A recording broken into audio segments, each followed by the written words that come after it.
اپنے بزرگوں کی جعلی عزتیں ہم سے کرواتے رہتے ہو ہر وقت, اور لوگوں کو ایسا ڈرا کے رکھا ہوا ہے جی پتہ نہیں بزرگ کیا کر دیتے ہیں. کتنے نے بزرگ جناب؟ پاکستان تو قرضے کا شکار ہو چکا ہے.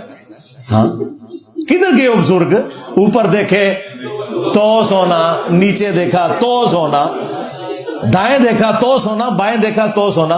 ہاں نا, ہاں. داتا حضور کشف المعدوم میں لکھتے ہیں یہ فکرے ان کی زبان سے تب ادا ہوئے جب اس درخت کے نیچے تھے جس کے اوپر میں چڑھا ہوا تھا. آپ فرماتے خدا کی عزت و عظمت کی قسم, پورا درخت, اس کی ٹہنیاں, اس کا تنا, اس کی جڑیں بھی سونے کی ہو گئی, سارا, ہاں سارے سونے کا ہو گیا. اب وہ جو ہے نا وہ مٹی اٹھانے کے لیے نیچے, وہ تو نیچے دیکھا تو زمین سونے کی, زمین سونے کی ہے. یہ کیا ہوا؟ دائیں دیکھا تو سونا, بائیں دیکھا تو سونا, آگے دیکھا تو سونا, پیچھے دیکھا تو سونا. اب بابا جی نے کام کیا تھا, کیوں نہیں مٹی دیا ٹیما پھڑان دیا, اور کہتا حضور کہاں سے پکڑاؤں, مٹی ہے ہی نہیں, جہاں تک نظر جاتی سونا ہی سونا.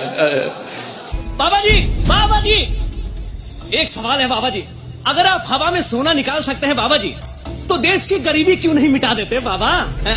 جواب بابا جی, جب آپ خود سونا نکال سکتے ہو تو ہم لوگوں سے چندہ کیوں لیتے ہو بابا جی؟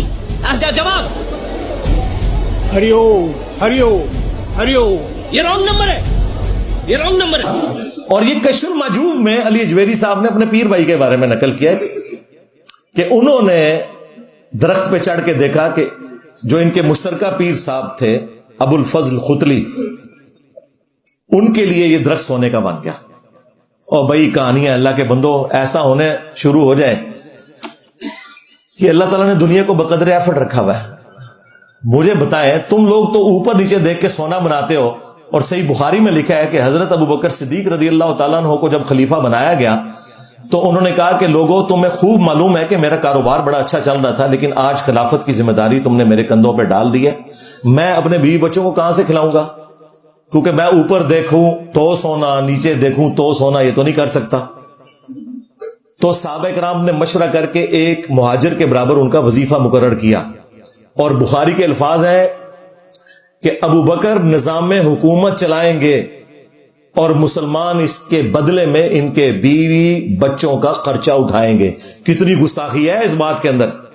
تم تو کہتے ہو بزرگ نگاہ مار کے سونا ہی سونا کر دیتے ہیں. اس امت کے سب سے بڑے جو بزرگ ہیں حضرت ابو بکر, عمر, عثمان, علی رضی اللہ عنہم اجمعین وعلیہم السلام اجمعین,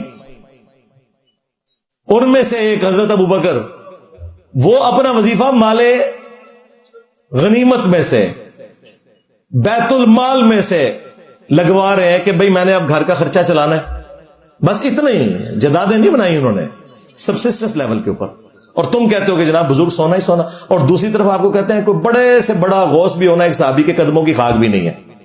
وہی بات کہ شاہی کوئی نہیں. ہاں یہی بات میں جب کرتا ہوں بابے تو شاہی کوئی نہیں کہتے کہ گستاخی ہوگی. تو اسی ہمیشہ کہتے سو کہ وڈے تو وڈا غوث ایک صحابی کے گھوڑے کی خاک کے برابر نہیں ہے. حالانکہ گھوڑے کی خاک کے ساتھ تو انسان کو کمپیئر ہی نہیں کرنا چاہیے. میں تو اس مت کو ہی غلط سمجھتا ہوں, لیکن خود تو تم ذلیل کر رہے ہوتے تھے اپنے بزرگوں کو. میں تو صرف یہ کہتا ہوں کہ نبی کے جیسا ہے ہی کوئی نہیں. بابے تھے شاہی کوئی نہیں, میرے نبی سا ہے ہی کوئی نہیں, تیرے بابے تھے شاہی کوئی نہیں. تو میں نبی اسلام کے مقابلے میں بات کر رہا ہوں, تو تم تو گھوڑے کے قدموں کی خاک کے برابر بات کرتے تھے, لیکن چونکہ میں نے بات کی ہے تو وہ پھر بری لگ گئی.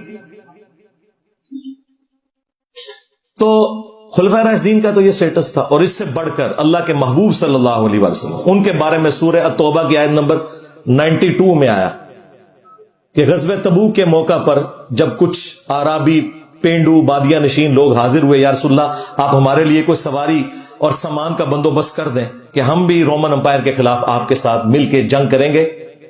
تو اے نبی تم نے کہا کہ میں کوئی ایسی سواری نہیں پاتا, نہ میں ساز و سامان پاتا ہوں کہ تم میرے ساتھ جنگ میں جا سکو. تو وہ تم سے اس حال میں پلٹتے ہیں کہ ان کی آنکھیں آنسوؤں سے تر ہوتی ہیں اس غم کے سبب کہ ہم اپنے نبی کے ساتھ جا نہیں سکیں گے. اور اس میں الفاظ ہے نبی جب تم ان سے کہتے ہو کہ میرے پاس کوئی سامان نہیں کہ میں کوئی تمہاری خدمت کر سکوں, یعنی اوپر دیکھوں تو سونا, نیچے دیکھوں تو سونا, یہ نہیں ہے. تو مجھے بتائیں اگر رسول اللہ کا یہ سٹیٹس ہے تو بابے تو شاہی کوئی نہیں. وہ تو سیدنا عثمان غنی رضی اللہ تعالیٰ کے بارے میں آیا جامعہ ترمذی میں, انہوں نے 700 اونٹ اور سونے کی اشرفیاں دیں. یعنی وہی ظاہری اسباب سے ہی سارے معاملات چلتے ہیں. انہوں نے بھی کوئی سونا خود نہیں بنایا تھا, کمایا ہوا تھا. یہ سب کچھ ان کا جعلی تھا, اس لیے پھر ان کی میمز بن رہی ہیں.